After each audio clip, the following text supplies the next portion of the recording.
on the Mozambique issues, I think we need to be very clear on the following. There were elections in Mozambique. SADC sent a mission, the AU sent a mission, a number of entities sent a mission. SADC and the AU, and I'm talking about those bodies because they are bodies that South Africa is a member to.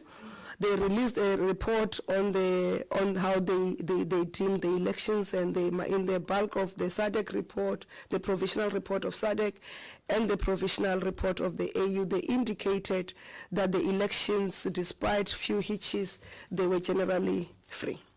There was no violence in Mozambique during the elections.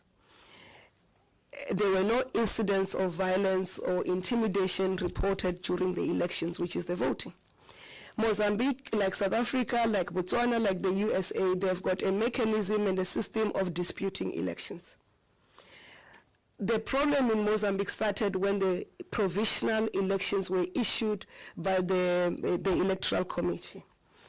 And it is the view of South Africa that all parties that are not happy with the elections outcome who are disputing, like we had in our own case in South Africa, we had parties that lodged disputes, including not only to the IEC, but they went as far as the Electoral Court. The incitement of violence by an aggrieved party is not acceptable, because it will mean we will not have elections in any country in this continent where there's a party that is not dissatisfied, because then we will all incite violence and want to change the electoral outcome through violence.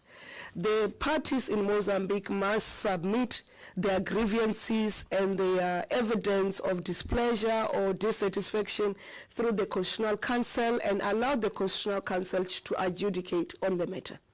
There's a period allowed for the Constitutional Council to adjudicate on the matter. We are concerned by the incidences of violence, and we want to call on all parties in Mozambique, in particular the ones who are inciting violence, not to incite violence, because they're setting a wrong precedence. Democracy must work even when it works against you. And as a minister in the government of national unity coming from the ANC component, imagine if the ANC was dissatisfied and called for violence in this country, having achieved 40% of the vote. What would have happened? So we must take it from that point, that if we allow parties, because they are not happy with provisional elections, even without exhausting the dispute resolution mechanism, then they can then incite violence. The parties must make their submission, and in line with the constitutional or the regulations that are set in those countries, like the regulations that are set in our countries to dispute elections and get those elections adjudicated.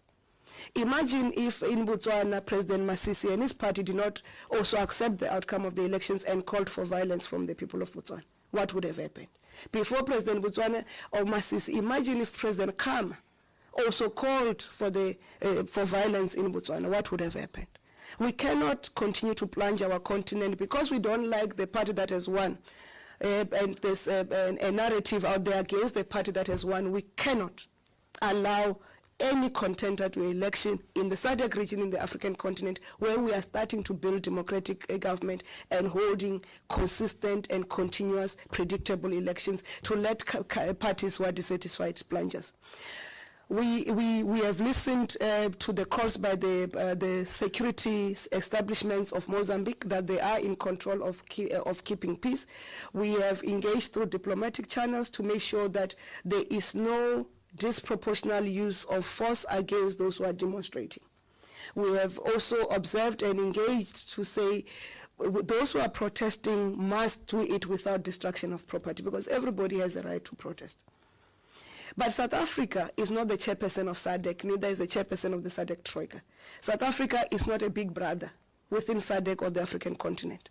So we subject ourselves to the protocols of SADC, and will await the SADC meeting, the Troika meeting that is established, that has been convened. I think it's for the 21st, if not the 20th of November, to meet and explain and discuss their own report and the way forward. As the neighboring country to Mozambique, we are concerned about the spillage of if Mozambicans flee from their own country.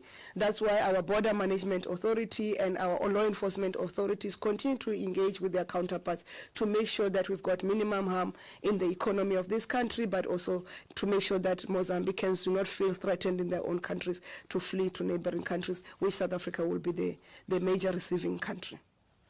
Thank you very much.